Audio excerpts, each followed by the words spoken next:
So, welcome back to a sort of young person's guide to prog rock.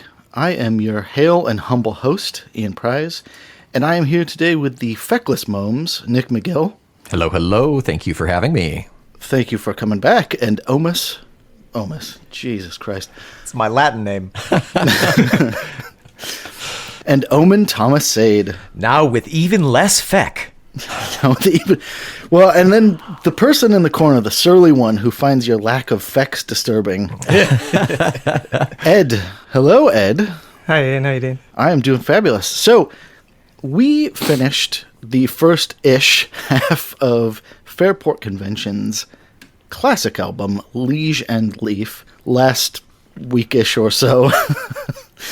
And we are starting with the end of part one, the aptly named Farewell, Farewell. So this is a beautiful melodic ballad written to the old folk song, which I have heard as Willie O. Winsbury, with new lyrics by Richard Thompson. Of just quick note, I recently watched the 1973 movie, The Wicker Man, and the folk band in the thing plays this song, as the sacrificial procession, as they're winding their way through the village to, well, I can't ruin the movie, but The Wicker Man. Oh, interesting.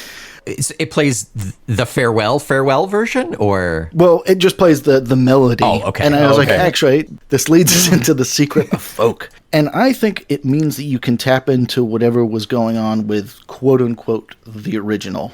So kind of like sampling, you can bring in every version that's ever been. Interesting, yeah. And I think it lends a whole world of pathos to certainly this album, but folk in general. And I was like, all these guys are like 20 when they make this album, 23, whatever they are. Sure.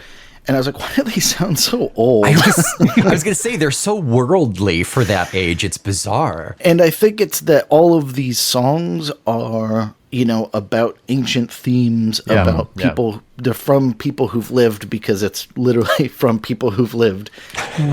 Years and years and years of tradition, kind of tapping into the human experience.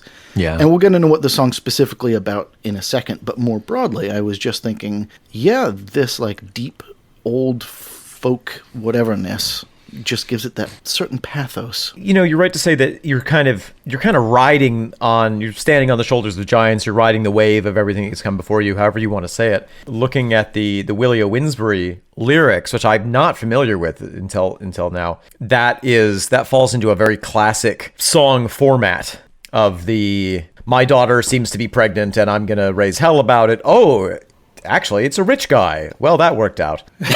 Yeah. But the structure of how it plays out is very much a form in folk music. Even though with these lyrics, Richard Thompson has really changed the story. I mean, it has almost nothing to do with the original.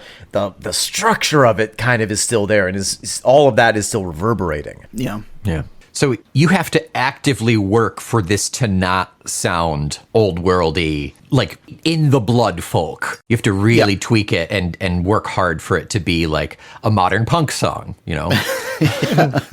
Well, and I think that's the interesting thing about this is obviously it is an ancient folk song, or however ancient folk songs are, with new words. But I think the next element to this is that Richard Thompson has, been steeping in folk enough that the words actually sound as ancient as folk songs. Yes, and that's a real skill, to write something that doesn't set off the anachronism bells. And, I think that he's obviously done a great job, because it does feel that way. It does feel like, oh yeah, this goes. But then if you look a little bit closer, you're like, well, now wait a minute. Some of these ideas are not quite so ancient. The way that they're being expressed, the format, the kind of arguments that are being expressed, have a more modern quality to them. But it does kind of pass the smell test. You could play this at a Renaissance you could play anything at a Renaissance festival. Yeah.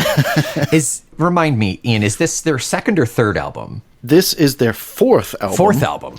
Okay. So third with Sandy Denny. That's it. Okay. Right. Okay, so third with Sandy Denny, they're all about 20. So how much do you know about Richard Thompson? Like how musically steeped is he at this point? I mean, I think it's the only thing he's been doing his whole adult life, which is like 3 years. 3-4 years, right? So that's impressive to be able to pull this out. Like it's in his veins. I guess we'll get to the heart of what this song actually is about right now. I didn't want to lead with it because it's dark, but the band was in a mortal car crash. Coming back from a gig. So he wrote an autobiography about this era of his life. Everyone who enjoys this album, go read it. It's good. Yeah. And I guess it's one of those things, there's been famous crashes and stuff in rock history, and I'm sure even a few famous car crashes. But I hadn't really, he writes out the experience of it. And I was like, yeah, this would be the most harrowing thing that has ever happened in your life. Even now, even as a 35-year-old, but even, as an 18-year-old, you're losing friends, you're losing colleagues. Can have a profound effect on you, on your psyche, on how you process things. It's huge. And you were literally there, and then you have to be on hospital bed rest. And all of this is happening, like, they've done 3 albums, have a car crash. Right. 3 months later, they're back in the studio making this. And I was like, this is a fast pace of life. So he wrote this song. He says it's all kind of mysterious and who really knows what it's about, but it's, to me, obviously about a journey to another land, a farewell. And we can guess what that land might be. One of the things that art is good at is as a vehicle for processing the emotions of the artist. Not to say that all art is therapy, or should be, certainly, but I think that sometimes you kind of get that clue into, this is the result, or at least is influenced by a process of someone processing their emotions. And maybe he didn't interpret the experience of writing the song like that, but we, with the benefit of hindsight, can look back and say, well, of course, what else would it be about? Of course you're going to be dealing with those emotions. Yeah. And they're going to come out in your work. Even if it's a subconscious thing. And it is the mystery that we live in when trying to interpret the Ian Anderson lyrics. Yes. This song has a pinpoint, where it's a pretty good educated guess, At least we know that Richard Thompson has experienced an emotion in his life, whereas Ian Anderson has never experienced a single emotion. Richard Thompson has a heart, I guess, is what we're trying to go for. But yeah, it is interesting that, you made that, you're talking about how there's sort of modern ways of putting the points across. When you said that earlier, there's a point where he refers to, it says there's a line in it, will you never cut the cloth? And they believe that maybe that's referring to Jeannie the tailor, so the woman who was in the car crash. Oh wow. But it's like, will you never cut the cloth? It's like, that's such an old worldy kind of way of putting Feels things, old-worldy. isn't it? Yeah. Yes, and yet the next line kind of gives you an indication that it is more modern. And will you never cut the cloth or drink the light to be? It sounds old-fashioned, but actually you wouldn't find that metaphor in any old texts. It sounds kind of enlightened, isn't it? Like almost like a psychedelic. Yes, very much. Yeah, I was going to say, you'd find it in 1967 in San Francisco. Yeah, totally. We're totally drinking the light, man. And and I think that's the genuinely, that's the broader blend of this specific band. Sure. But it's interesting reading into this car crash thing. The band kind of breaking up after they talk about how they may not have broken up if they'd had a bit longer to sort of deal with the whole car crash situation. Oh, wow. And they still kind of got on well enough to work together. And Richard Thompson left the band just a couple of years later in 71, rather suddenly, rather impulsively. Yeah, he will do one more album with the band after this, and then that's that. You go those sort of times. I think people just kind of carried on a bit too quickly with the whole music thing. Like the pace was very different to today. Yes. You record your album, you got out, toured it, came back, did another one. Blah, blah, blah, blah, blah. Nowadays, people can take like 6 months off or something, can't they? Yeah. We see that with Tull as well. That just the pace of it, back to back to back to back to back albums, probably led to some of the tensions, some of the frustrations within the band. Band. And I was going to say, I think then the raw facts on the ground for Fairport Convention is they are touring musicians. And we'll fast forward to the end at some point, but this album doesn't do commercially all that well. I don't think any of their albums do commercially all that well. So you're living off the gigs. Right. Right. Yeah, you're literally living paycheck to paycheck. Right. That's so funny that this album wasn't a big commercial success, because it's now regarded as one of the most influential folk rock albums ever made. Yeah. But we'll get to its resounding legacy at the end here. Yeah, but like since listening to this album, I'd kind of listened to this one after a Zeppelin album. Now it's gotten so high up in my esteems that's where it sits. Wow. Whereas a year ago, I'd never heard this. I think for me, as I say, it's a perfect album. It's a belter. So I guess one final point about the music of this song. So as we can hear, it's another mid-tempo song. Yeah. And I think you need that level of tempo for Sandy Denny to let her voice shine. And this is another song where she just adds those ornaments in. And I think that's also the other thing that makes it feel quote-unquote oldie. Yes. Yeah. Where she's really doing her folky singing. And I think it works so that you can spend every second with her voice and you can marinate in it, and it lets her kind of build her own dynamic. Yeah. Yeah, and we talked a little bit last episode on this album about how the vocal ornamentations that Sandy Denny is providing, is serving us, are very traditional. They come from a very specific singing format that she had some familiarity with due to her background. Of course, they work amazingly like this. And it fits into that tradition, even though the lyrics are kind of totally changed from the original. This idea of farewell, farewell fits into a folk tradition of things like the parting glass, or there's a whole genre of especially Irish music about farewell Ireland, we'll never see ye again. And Yeah. I mean, there's probably 100 songs like that.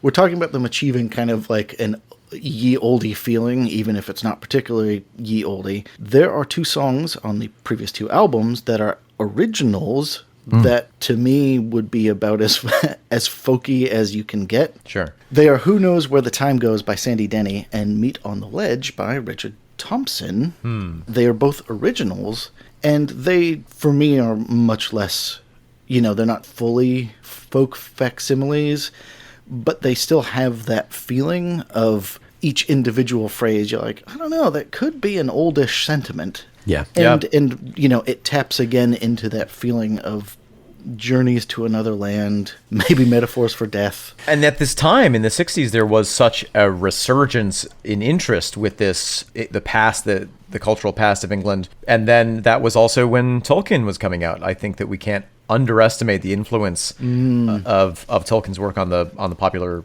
consciousness, and how it kind of made people across the board yearn for this, for an older time that was, or for a mythical time that never existed. And this album is sort of serving both of those things. If you look at Led Zeppelin, they played a lot with that fantasy aspect of it.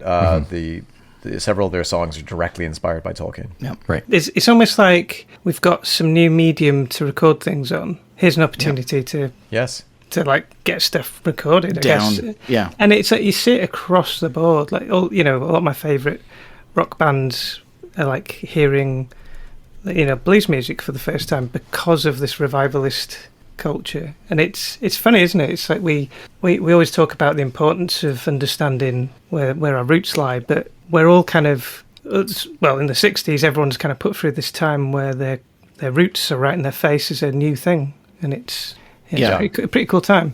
You could argue the internet should be doing the same thing for us. Maybe there's too much information, or I think we're just being hyper marinated. Like I think we, genuinely, if you want to go down the rabbit hole and listen to as much whatever your roots are, listen till your very gizzard is full of roots, then you can.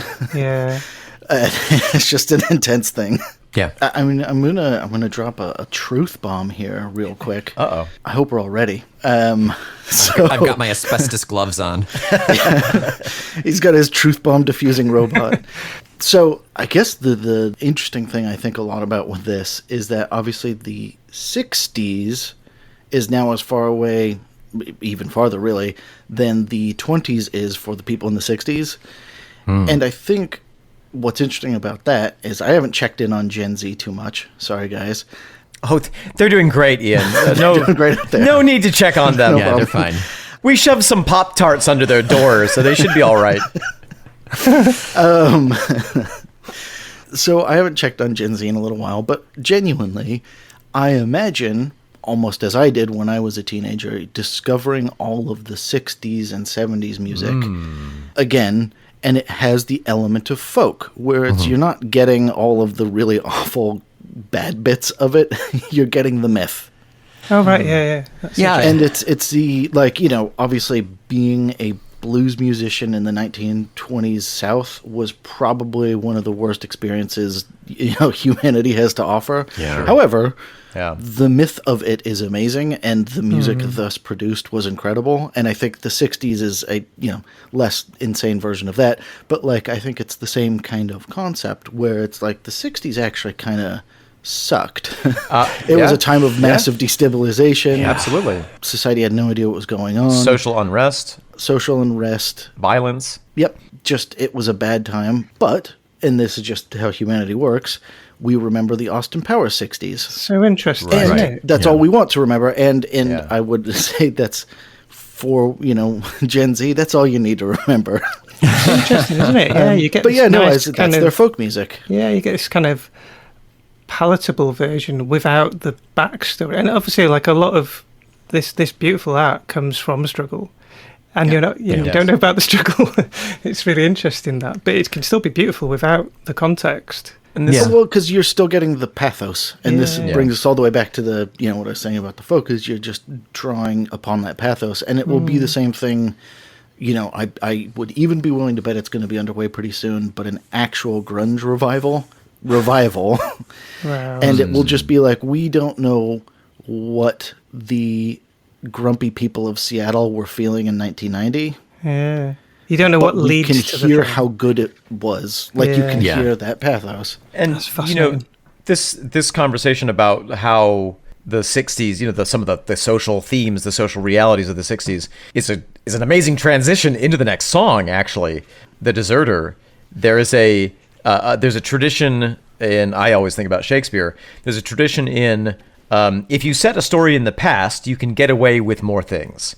Whereas if you were to set it in the modern day, you might be saying something and that might not be cool with the authorities. But if you put it in the past, then it's all fine. So with The Deserter, we get the story of someone who was pressed into service. Well, what was happening in the 60s? People were being drafted. Pressed into Yeah. service. Pressed into service. So this is an amazing moment of going back to, oh, no, we're talking about the Napoleonic Wars. Yeah, that's the war we're talking about. Yeah. Yep.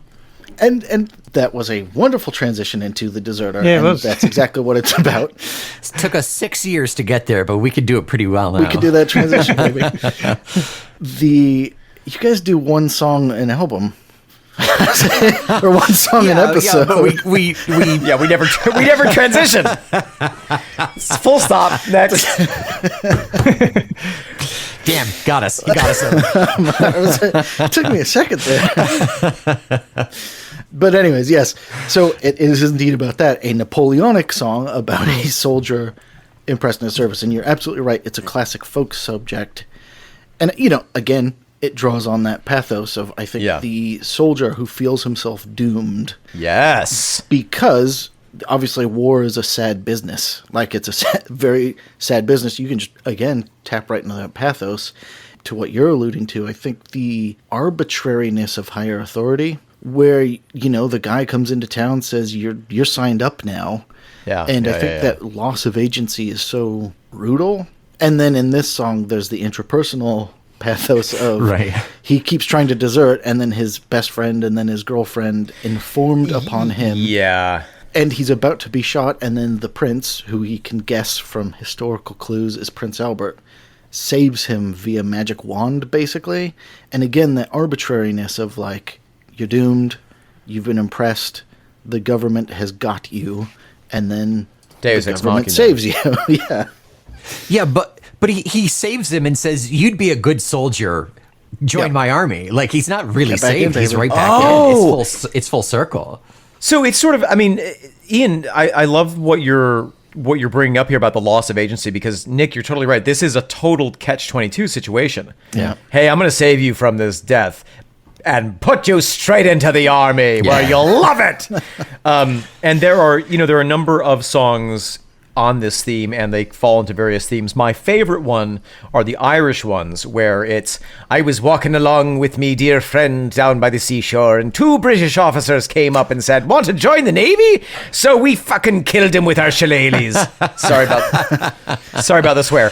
But there is that side of the tradition, and in this one that doesn't happen. He gets pressed in, and like you say, he's almost ping-ponged between things. The one moment that he takes agency is to desert, which is his entire persona in this song is based around the one thing that he does, which is to take agency, which is to desert. Yeah. Just because that sad kind of out the frying pan into the fire sort of thing. Yeah. The way the song is performed is quite interesting, because I'm not familiar with that type of genre. That kind of Napoleonic time way of putting the message across. Except for, like, when I was a kid, I used to watch like a Bernard Cornwell, like a TV interpretation of Bernard Cornwell Sharp novels. I don't know if you ever saw that, with Sean Bean of Ned Stark fame.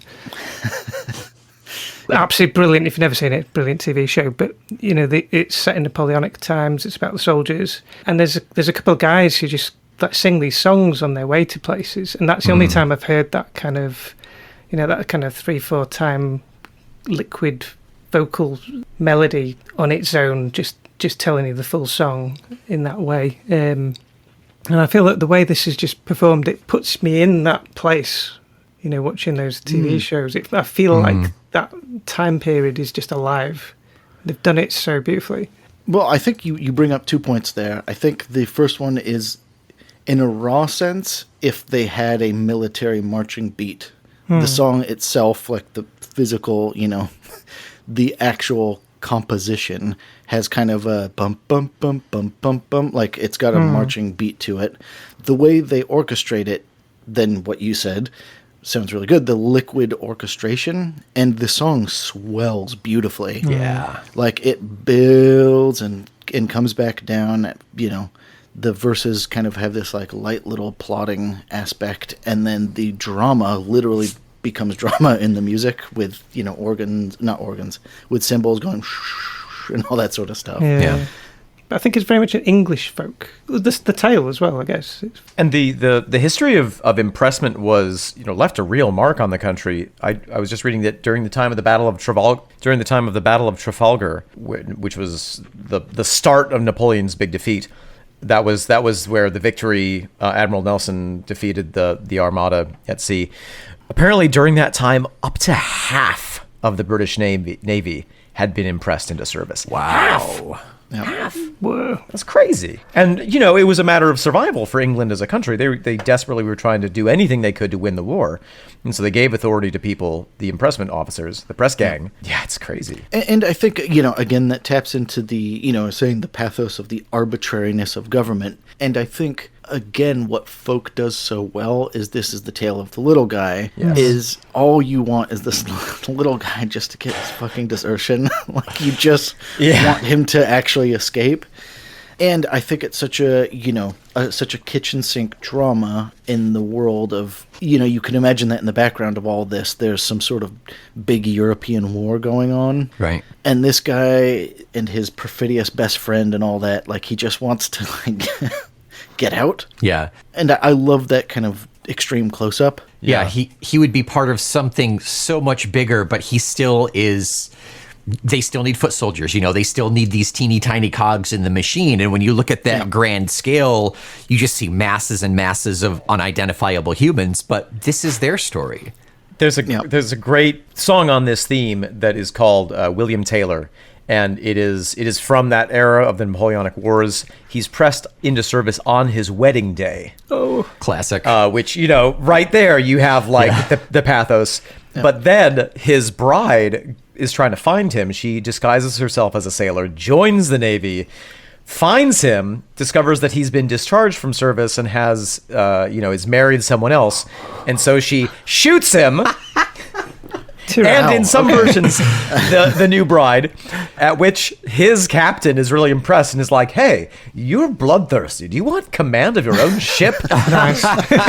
There's a fun kind of, That's a great story. I like that. yeah. Yeah, every now and then they do come up with that fun little twist at the Yeah, end. Yeah, that's a good one. Fun little that twist called murder. Well, yeah. What was that one called? That's William Taylor, also sometimes called the brisk young seaman. Just because this one little bit of Richard Thompson's autobiography delighted me greatly. So we're at another mid-tempo ballad.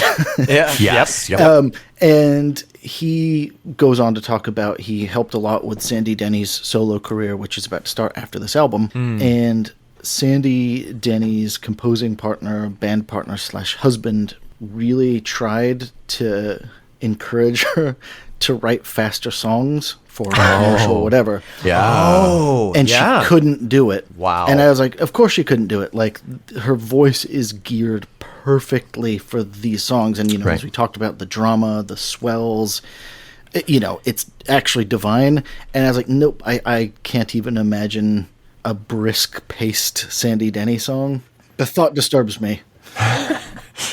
It's as proof of that, the faster tempoed songs on this album are the instrumentals. Yep. Yeah, right. And that was another beautiful segue into the medley.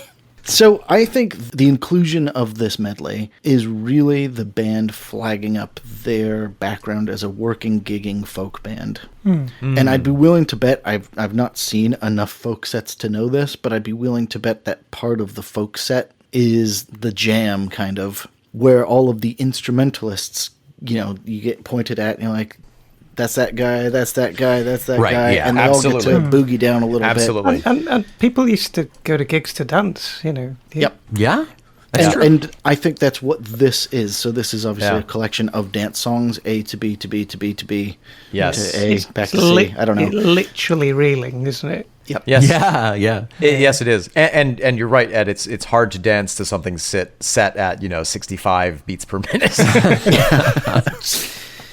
And I was going to say, this feels like a Kaylee set. Like, this is Kaylee being a Scottish barn dance. And, I'm imagining the English and the Irish and the Welsh have their traditions of barn dancing. Stuff happens in bands.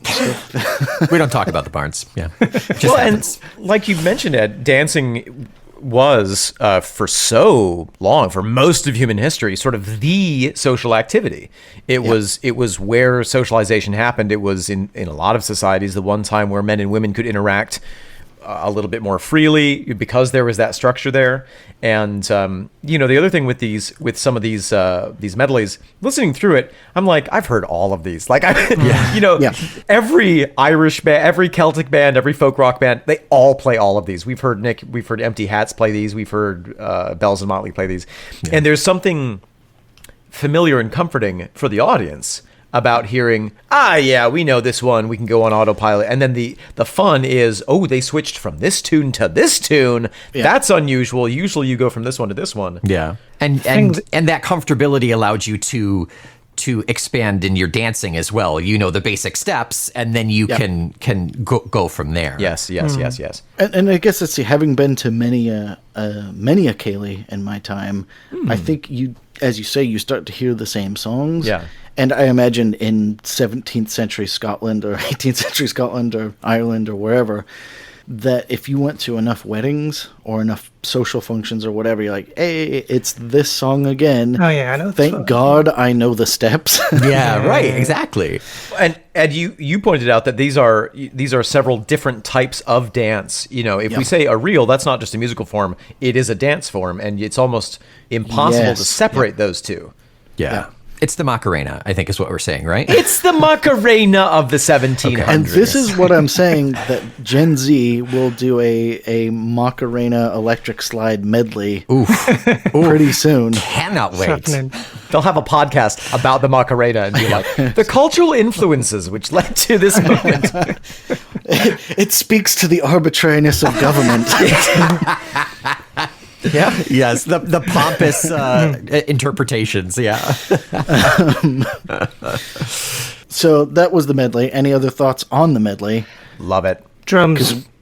Drums, take me Drums, there, Ed. my God, the drums. This sounds like the best hip hop drum beat I've ever heard. It's just it's tight. It's like it's incredible. So performance is so good, and that's what makes it different to other kind of folk reels you'd find on this sort of album from this sort of time. But yeah, wow, what a drum performance! I love the traditional drum. I love the bodhrán. Yeah. But one of the features of it is because of the sound, you can get away with it being slightly off. You can, you can do these complex rhythms. Yeah, and you can kind of fudge them a little bit, and they still sound great because every beat, the attack on every beat is slightly less distinct. With a snare drum, you can't hide anywhere. Yeah. The attack happens when the attack happens, and so the fact that this is so on the beat and it's also in sync is really exciting to listen to. It's just a cool sound. Like, it sounds very modern to my ears, and I can see if I was into hip hop production, I would be picking this up and using it definitely. Yeah, I was gonna say I think usable. the other thing that you say about this being Dave Maddox's tightness. Yeah, I think that actually also is the point, that I feel like he is so fine and so intricate, so the others can be so expressive. Yeah. Yes. Because I think the other 5 members are doing so much and kind of filling in the sound so much that I feel like having Dave Maddox laying down a very, very, very fine beat in the back is extremely important. Yeah. And maybe that's actually the reason they didn't go with any sort of, I mean, probably for practical reasons as well, but any sort of like traditional percussion, because I think that's almost more musical. You know, as you say, like the attack's not as distinct. Yeah. Whereas the drum kit is, and it cuts through the mix.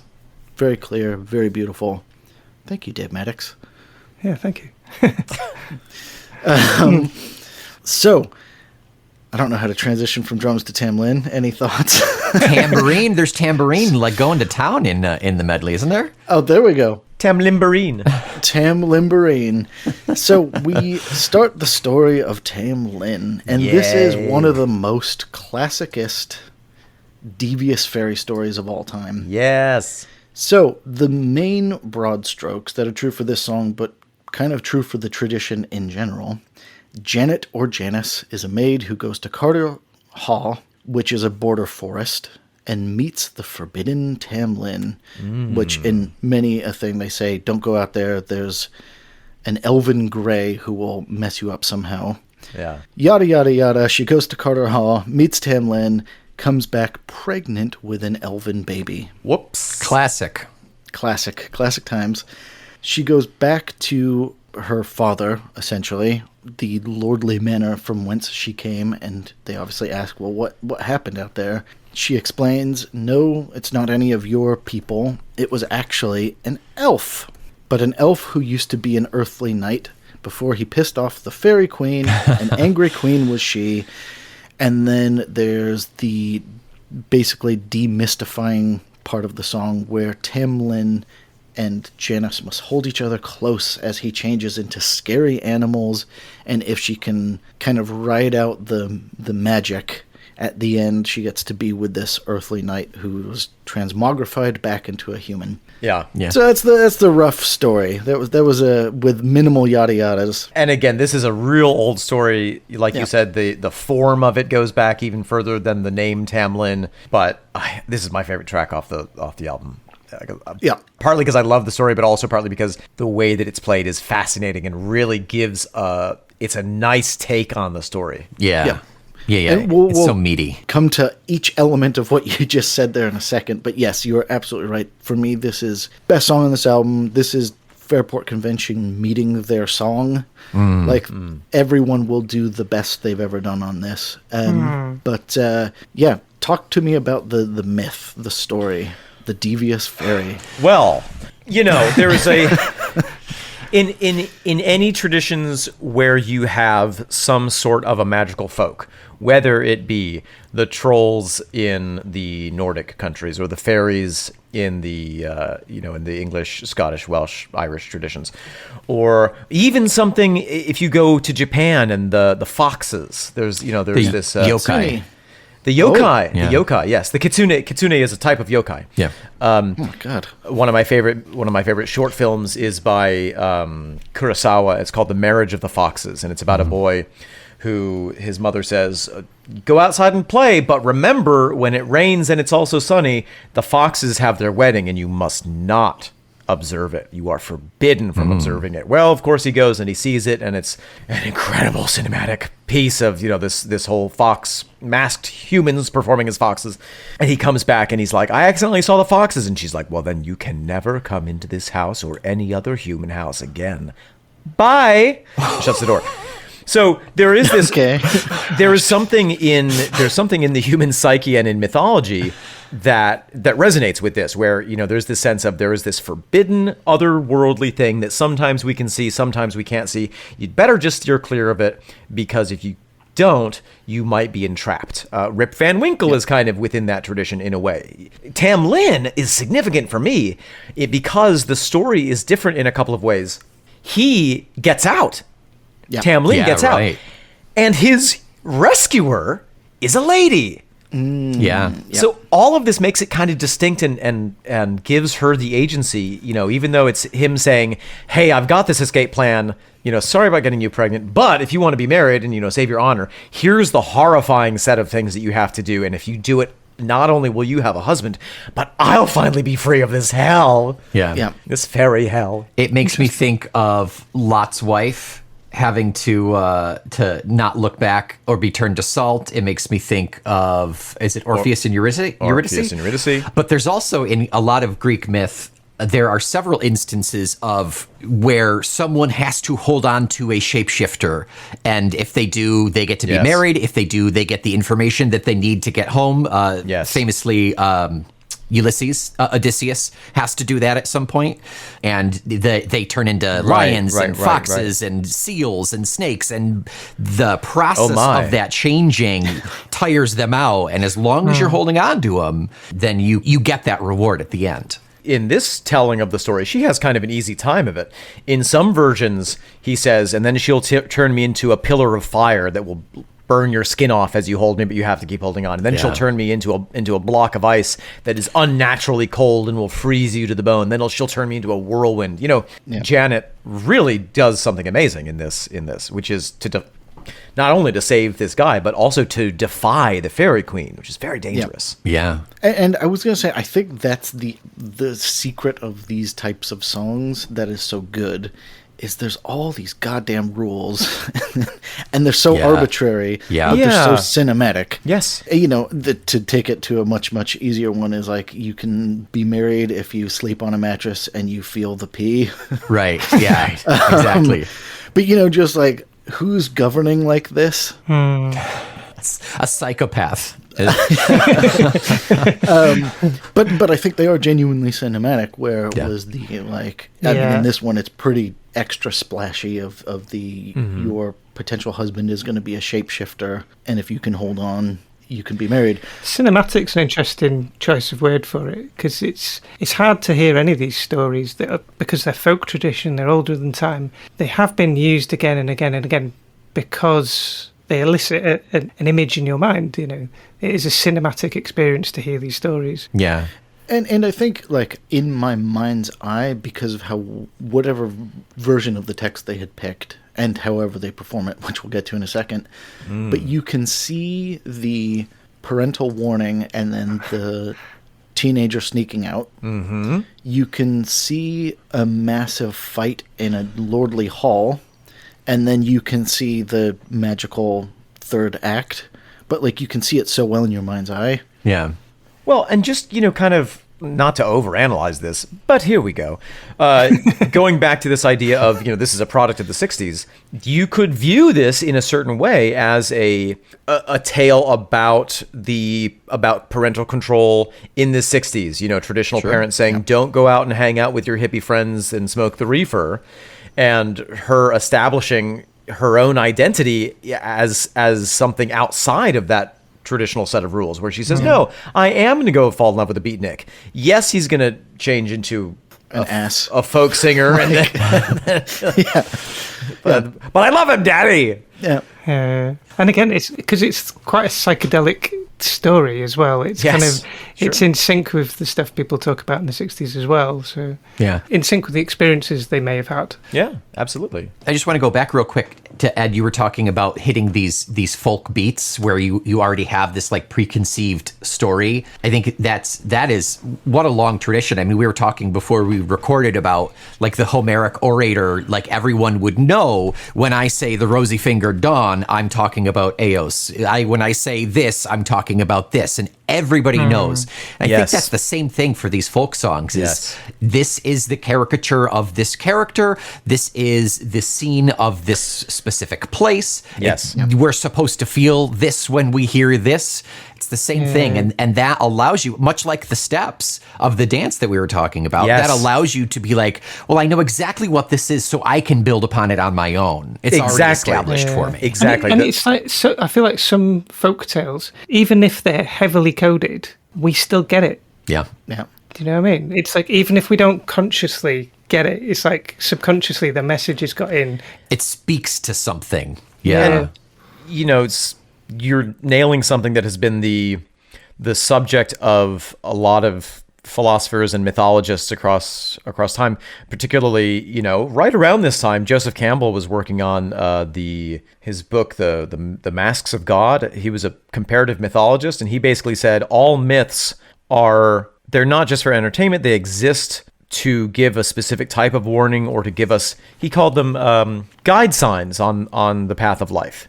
That these myths all speak to some moment of transition. You know, you could say, oh, this is about the young person's rebellion against their parents and the risk that they have to take and the discomfort that it takes to go outside the household, and the ultimate glory and advantages that you gain by doing that. Yeah. But you're right, Ed, it taps into something that is so important to us that we kind of, as soon as we hear the format, we go, okay, you have my attention. Yeah. And then, Nick, to your point, you know, as the singer, you get to say, whoa, I'm going to make him turn into a bear, and that's going to be my contribution. Oh, I'm that guy. And then Tamlin turned into a Fiat 500. I'd be willing to bet, you know, around our metaphorical village square, as soon as someone says the Fairy Queen, you know, I'm thinking Darth Vader. Where it's like, a malevolent force has entered the story now. Yeah. And I think everyone must have known that. Where it's like, you've heard 100 of these types of songs.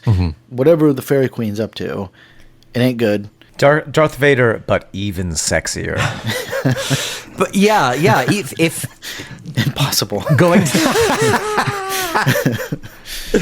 tying into Joseph Campbell, the Star Wars stories, you know, when Vader walks in, it's like, Because they're archetypes. yeah.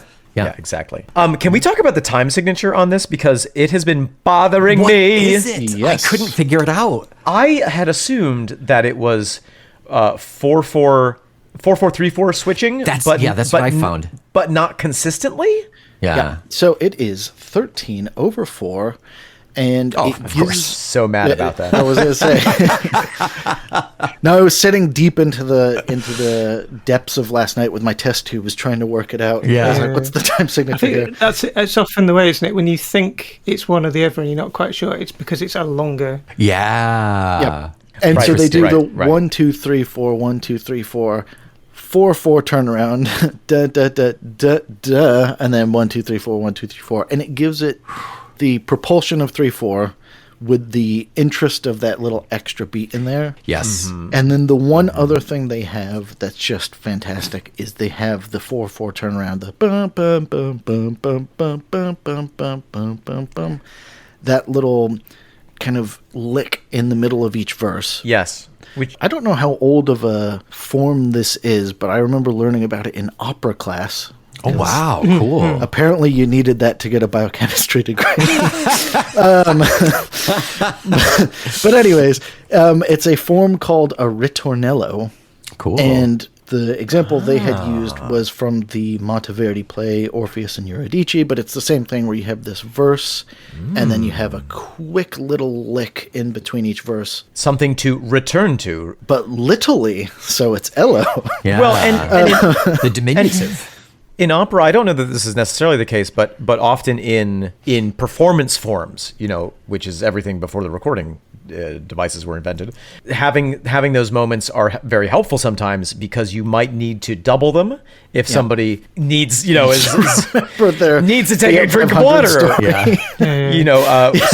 you need to be able to vamp, and so that gives you that ability, but it also gives the audience a place to kind of reset, to return to the story, be like, okay, I'm ready for the next bit. Yeah.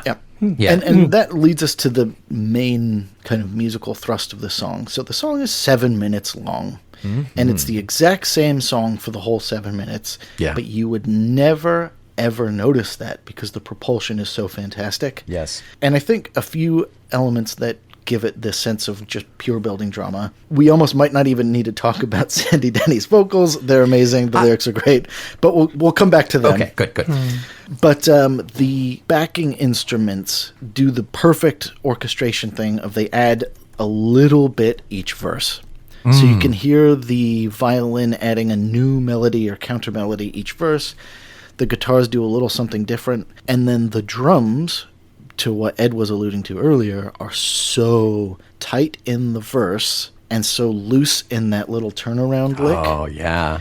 And it gives you that, like, you're never just, like, strapped in or free-flowing the whole song. You do tight, loose, loose. Yeah. Yeah, 1 minute it's hard rock done soft and soft rock done hard.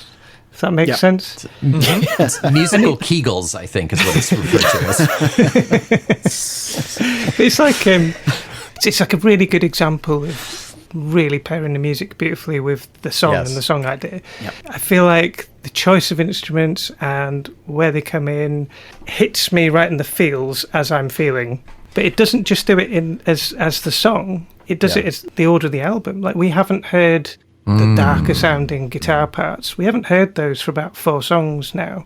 Yeah. So when someone talks about a dark subject in the song and then you hear this guitar part and it really hits hard because you've been not starved of it, but it's you've forgotten about it, I guess. Yeah. And then we've got this in the bag when required. They're not just throwing it into every song because they like the sound. They're pulling things out of the bag when they're required, when they're doing a job. Yep. They're storytelling with the right instrument. Having Tamlin come right after that medley is very clever because Yes. they sort of offer us a palate cleanser before giving us something with a really strong taste. Yeah.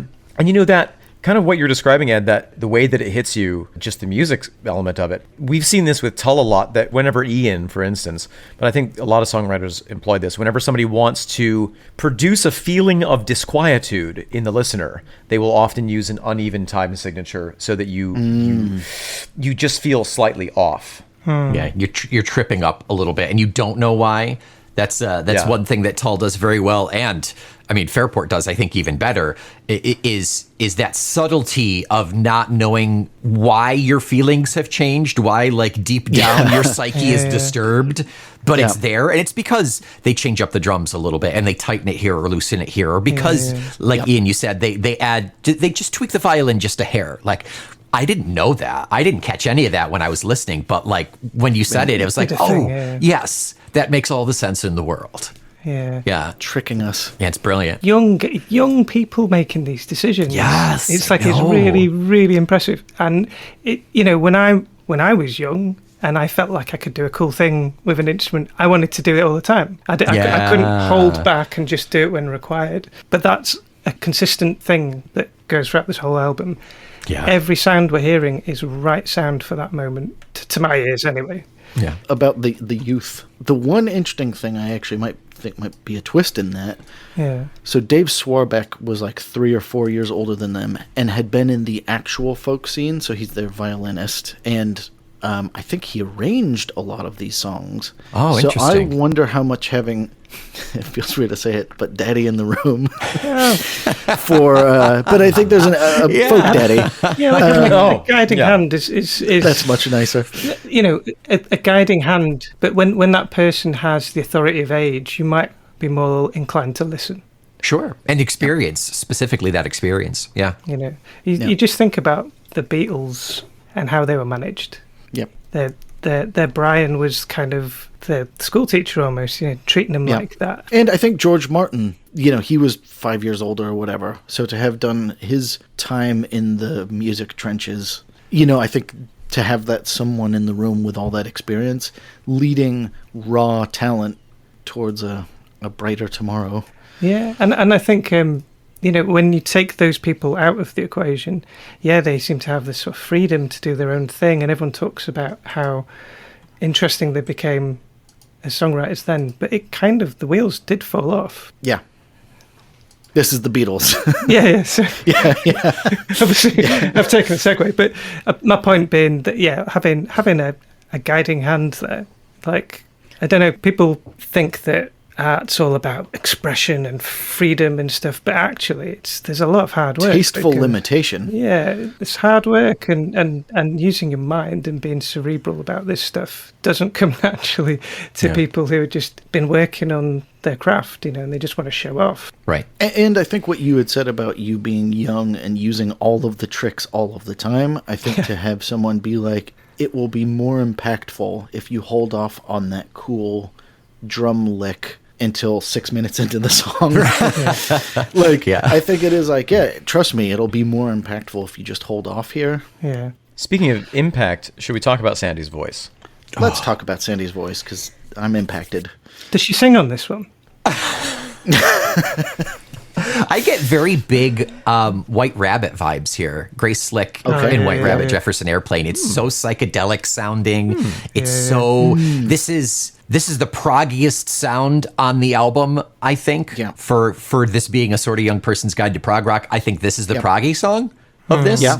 And her voice flowing Meets in that and moment. out, it really adds to it. Yeah. Ian, you had made a note on this that Stephen Roud had talked about the old balladeers as needing to have a voice, or having a voice that was able to attract people's attention, because there was so with the history of amplification, the history of recording, there was a major shift. In the 20s, if you go back and listen to the 20s, to music that was recorded in the 20s, especially if you listen to the men, it's all tenors. Yeah. It's all this voice that can be up here. Because it exactly is fulfilling that thing. You need to be able to project to the back of the music hall, and so that high, clear, kind of what we would interpret today as being too bright and tinny sound was exactly what you wanted. And then when the microphone was invented, you suddenly have the ability to get so close up on it. And that's where we get the tradition of crooners, which there was a huge backlash against. But kind of what you were talking about, the 60s are as far away from today as the 20s were from the 60s. She is kind of going back to an older style of singing, a more traditional style of singing, very intentionally. She's using that upper part of her register. She's kind of staying within a fairly narrow band. She's using that vibrato, and she's not belting it either, so it's to the modern ear, it could sound quite plain. But it also has that effect of giving you that, like, those chills almost. The only time that we really find that singing style now in the modern era is in bluegrass music, where you have that classic high lonesome sound of the male singer. Well, and I was going to say, I think with that as well, I think you can hear her, I don't know if she's consciously doing this, or is their history as a live folk act, but yes, she's projecting outwards. And I was going to say, I think I hadn't thought about it till I read it in this Stephen Roud book. And again, he's the scholar of folk music. Yeah. I think if you were to come to folk music, or to ask me 5 years ago, what do you think folk is? I think it would be, very gentle acoustic picking and the soft, like, NPR voice. Or almost like, right. Yeah, sure. Like almost the Mazzy Star, barely singing. God bless her. But I think, like, the extreme power of this performance and Sandy Denny's voice shook me to my roots when I first heard this album, because I was like, oh, I thought folk people were quiet nerds. Where's this, where's this rock and this, and performance coming from? This is why I guess this album sits quite close to my Zeppelin albums now. Yep. Has that same feel, and I know there is obvious connections between the two bands. You've got Sandy Denny on Battle of Evermore, and it's she's equally extreme with her vocal as Robert Plant is traditionally, but there's the sort of the atmosphere, the light and the dark that exists in this song is similar to what I would expect on a Zeppelin album. Yeah. And which is rock with a tiny weeny little bit of folk. This is folk with a tiny weeny bit of rock. Yep. In fact, in the sort of yin-yang image, this is Fairport Convention and Zeppelin in their place. Fully fused for you. Yeah. That delights me greatly. Oh. Do you have a thought? Or are you trying to transition? I was going to say, I was looking at him transitioning. So a man who's not named Robert Plant is actually Michael. Robert Plant was crazy, but not as crazy as Crazy Man Michael. Oh, boy. Are you ready? I am ready. I love this story. Here we go. Okay, so Crazy Man Michael is the beautiful, sorrowful little ride out to this album. Omen, do you want to run us through the story? This is in the tradition of Oops, I Killed My Lover songs. Okay. There are a number of them. Let's differentiate those from the so-called Silver Dagger songs, which is Oops, I Killed My Lover on Purpose. Okay. But there's one. The one that I'm familiar with is sometimes called Polly Vaughan, and it's about a man who is a great hunter, and he's hunting in the rain, and he sees a swan in the distance. He's had a bad day of hunting, and so he's like, well, I gotta kill something. And so he sees a swan in the distance, shoots it, and he's like, yay, I'm gonna take this back to town, and it's gonna be great. He goes and he finds that was actually his true love, dressed all in white, sheltering from the rain. It's a whole genre of songs on this theme, and you got to imagine that in the days of no eye care and we're really historicizing this. Ranged weapons of increasing power. Yeah, it's entirely possible that these sort of tragic things happened. Yeah, but this is a really fun version of it. It's sort of like, what if we mix that story with Edgar Allan Poe's The Raven? Mm. Yeah. Yep. There's a potential link here to the sort of car crash story as well. Mm. Oh. The Crazy Man Michael is the guy who crashed the car. There's also and there is that tie-in with songs kind of from this era, the more popular music from maybe the 50s and 60s. There are a lot of songs, Teenage Angel, right? About the one where, I was driving with my true love and we crashed and she died in my arms and she said, I'll be yours forever, but I'll be an angel. It's that sort of tragedy. But the other thing that I love about this song is that it is an explanation of, there's this crazy guy who roams the forests and asks the wild wolves their pardon and all this kind of very odd behavior.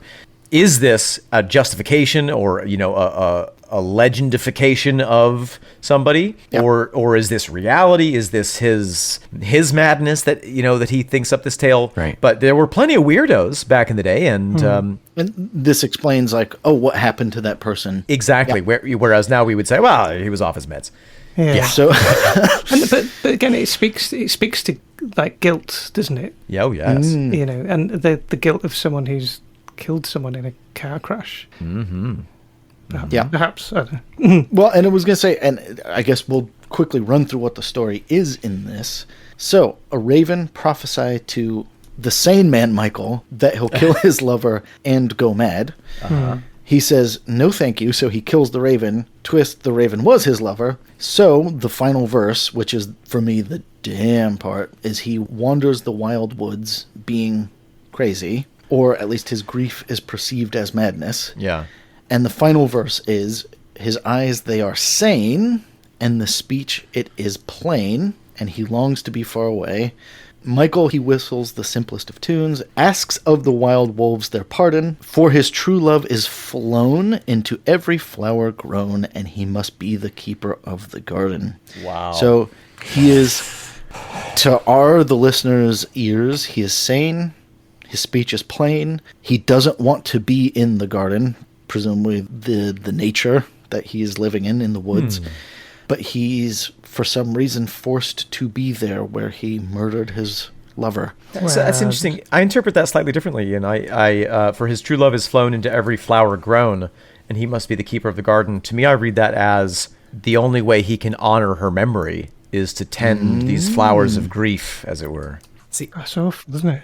I'm going to piggyback on that. Yes, it's a garden of grief, Yep. but he doesn't want to do it because he sees her in everything. These flowers remind him of her. That's why he longs to be far away. Yeah. And then, comma, maybe he can never be, because every flower Yes. that he will ever Yes, see. Exactly. She was a florist. I don't know if we included that. She's a florist. This reminds me of, or, this, going back to these folk themes, these really, really greatly entrenched themes, there is the wonderful theme that we see all throughout literature of the unavoidable prophecy. We see it in Macbeth. We see it in Oedipus. We see it in Star Wars. We see it in Star Wars. We see it in Harry Potter. You can't escape your fate. Once he encounters his doom, anything he does, if he said, right Raven, I'm going to run away from you and break up with her, he'd kill her anyway. It is always going to happen.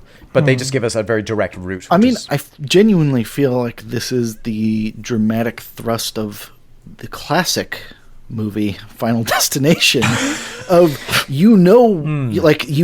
whole point, the punchline at the top of the song or movie or whatever it is, and then the interest is how do we get there. It's the Rube Goldberg machine to get him to kill his lover.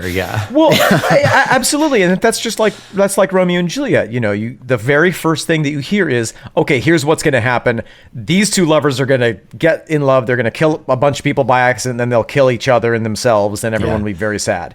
And then at the end, toward the end of the first act, you're like, oh, I'm so excited for these kids to live happily ever after. I'm rooting for them. It's like, wait a minute, what happens? Yeah. But it is that question of how. They do that in comics all the time, too. Your very first page is like Robin holding Batman's crippled body bleeding out. And then the next page is 23 hours earlier. Exactly. I bet you're wondering how I got myself into this crazy situation. Yes. I remember seeing that in an Archie, where Archie was holding Jughead's broken body, saying, you might wonder how we got there. It's when Jughead got into a little too much debt for his chewing gum habit, I think. So we've talked a lot about the traditions that the song comes out of, but again, I'm going to drop another truth bomb on everyone. Uh-oh. Barely recovered from the other one. Woo! This is the second, sort of, original song on the album. This is them writing the lyrics, and that's kind of where I was going with the crazy man being, the driver of the vehicle. And you think of like Richard Thompson, like my heart aches for this guy. Absolutely. The way he's explored this experience, and losing someone so close to him. Yeah. But then, if it is, as I'm seeing it, he's talking about the driver. Right. It's both sides now. And him dealing with guilt, and it's and his own sorrow, and then these whole questions about fate that you were talking about. Obviously, those sort of things going through your mind after a traumatic thing, like why me? What if I had done something differently? What if I had? What if we left 20 minutes earlier? All of those things. Yeah. You always find a way to blame yourself, almost. But yeah, my heart really aches for this guy. Getting across these absolutely achingly beautiful ideas at the same time. It's someone else might just quit. They might just quit, and he's like he's giving us this gift of his. Yeah, I think I'm glad they got it down on the page, so to speak. Yeah, and I think again, this is why I love doing this podcast. Where I think when I discovered this album at age 20 something. I was just like, oh, cool, bunch of songs about fairies, great. Yeah. Genuinely, I think to dive in, and it's like, okay, so we all know the legend behind Fleetwood Mac's Rumors. Every album, hopefully, most albums, will have, this is obviously a really big one, but to have a personal band mythology as well around it. Yeah.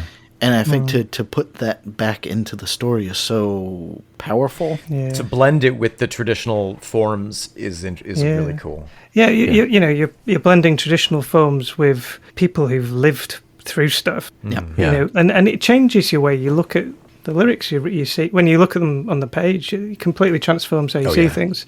That line we were just talking about throwing your lover over to. What was the line about throwing the liver over the flowers? could be almost literal car crash stuff. You know? For his true love is flown into every flower grown, and he must be the keeper of the garden. Yeah. Do you know what I mean? That could almost be a literal thing. Yeah. Yep. I'm not saying it is, but you know, like once you've heard their story, you can start projecting your thoughts about it all, and everything takes on a second meaning or a third meaning. You know, even just talking about it now, the thought occurred to me: was he driven mad by this crazy fairy-like situation, or was he mad and that's what made him see his lover as a raven and kill it? That's cool. Yeah. Which came first, the madness or the murder? Ooh. Like That's that. an interesting one. I don't have an answer, but that's what's fun about all it was this stuff. You know, you can throw many lenses on this stuff and relive the stories if the lyrics give you space to think and to imagine, which they do. Yeah. Yes. Yeah. Going back to what you were saying, Ed, this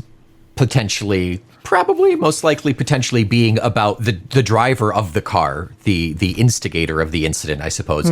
It approaches it with such compassion, though. It's not like a blaming, like, look at what you've done. It's approaching it on a very human, empathic level of, like, this person is dealing with this just like we're dealing with this. Well, and actually, I'll throw this at all of you. Truth Bomb 2.5. True point 2.5. No, so from Richard Thompson's, again, his autobiography, he talks about that. So the person who actually caused the crash was their road manager who fell asleep, basically, and went off the road. Wow. And he talks about how the band actually went to court to say, don't blame him, don't throw the book at him. Whoa. And he's like, it was too weird to continue, and we still fell apart. You know, management band fell apart anyways. Yeah. But the fact that he, again, had that compassion where he's like, this is tragic enough, we don't need someone kind of, quote-unquote, going down for this. Yeah, right. Yeah. So again, he did approach that situation with compassion, and you know, you can sense that they're all nice people who just went through an awful thing together. Yeah. Wowzers. So there you go. What's the name of this autobiography? Yeah. Bee's Wing, the Richard Thompson 1967 to 1975 story. Bee's Knees was already taken as a title. And the tone was just a little too light, I think. I do feel after we do these podcasts with the feckless moms that we're like, we need like a reading list after each one. Like, you bring up so much cool stuff that I'm often taking notes and I'm building up quite a list of things I need to go back and check and read and stuff. Yeah.